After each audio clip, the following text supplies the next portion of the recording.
ఇప్పటికే ఎక్కువ మాట్లాడావు, నోరు మూసుకో.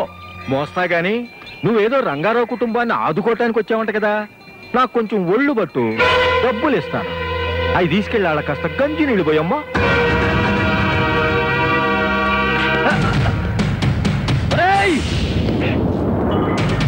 నేను ఇక్కడికి వచ్చింది పాత గాయాన్ని మానపడం కోసం, కొత్త గాయం చేయడం కోసం కాదు.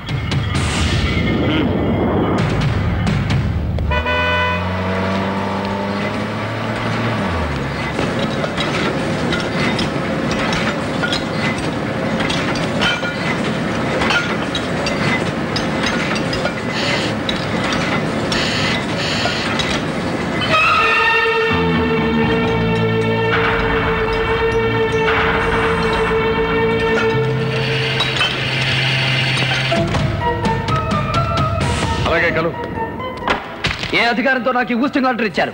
ఈ ఫ్యాక్టరీలో అపాయింటింగ్ అథారిటీ నేను. నాకు తెలియకుండా ఎవడిచ్చాడు ఈ ఉద్యోగం?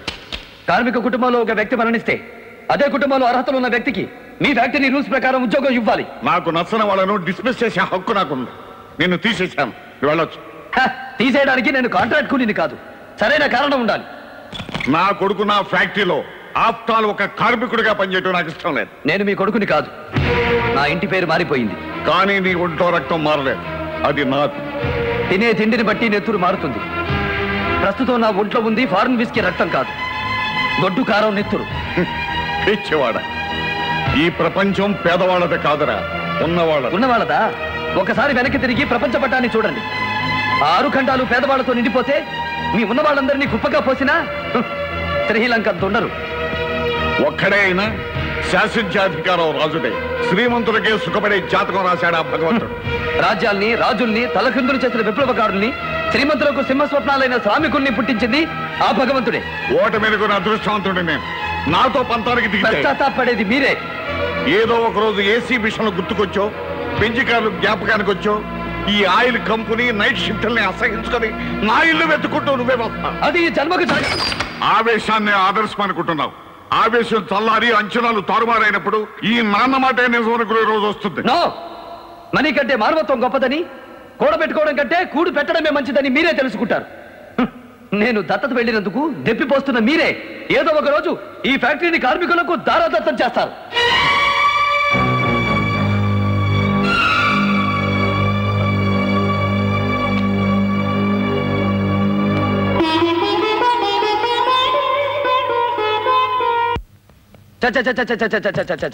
మార్కెట్లో ధరలన్నీ మండిపోతున్నాయి. కేజీ ఉల్లిపాయలు 14 రూపాయల, చక్కెర ధర చుక్కలు అంటుకుంటుంది, మినపప్పు స్టాకు లేదు, గోధుమ పిండి నిండా. అమ్మ రుక్మిణి, ఈ స్వీట్ తీసుకో. తీసుకో అమ్మా. రుక్మిణి, అమ్మా. ఎవర్రా నీకు అమ్మా?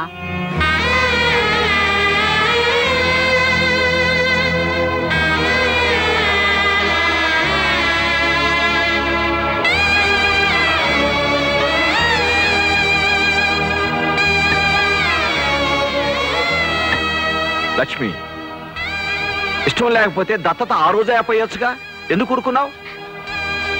కొడుకు లేని లోటు మన కుటుంబానికే కాదండి, ఆ కుటుంబానికి కూడా తెలియాలని ఆ రోజు ఊరుకున్నాను.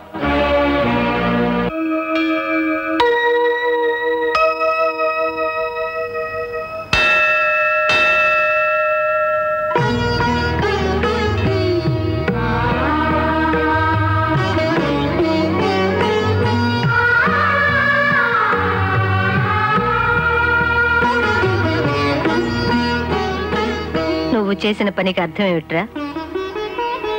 ధర్మం. శ్రీరామచంద్రుడు ఆచరించిన హైందవ ధర్మం. శ్రావణ కుమారుడనే ముని కుమారుణ్ణి దశరథుడు తెలియకుండానే చెప్పాడు. కొడుకుని పోగొట్టి దంపతులు నువ్వు మాలాగే పుత్రశోకంతో విలపిస్తావని శపించారు. ఆ శాపం మూలంగానే దశరథుడు రాముణ్ణి అడవులకు వెళ్ళమన్నాడు. తప్పు చేసిన నీ తండ్రికి నువ్వు దూరం కావచ్చు, కానీ ఏ నేరమో చెయ్యని నాకెందుకీ శిక్ష? ఇదేమి న్యాయంరా? ఇది న్యాయమా అని ఆనాడు కౌసల్య రాముణ్ణి అడగలేదమ్మా. నేను ఈ త్యాగం చేసింది గొప్పవాణ్ణి కావాలని కాదు. ఆ ఇంటి ఉసురు నీ ఇంటికి శాపం కాకూడదని ఆ తల్లిదండ్రులకు దత్తునయ్యాను. నీ ఆస్తంతా అమ్మినా ఆ తల్లిదండ్రులకు తలకొరివి పెట్టే కొడుకుని తెచ్చివ్వలేవు. అందుకే మోగవేదన అనుభవిస్తున్న ఆ తల్లికి నేను కొడుకుని కావాలని ఆశీర్వదించమ్మా. ముందర కాళ్ళ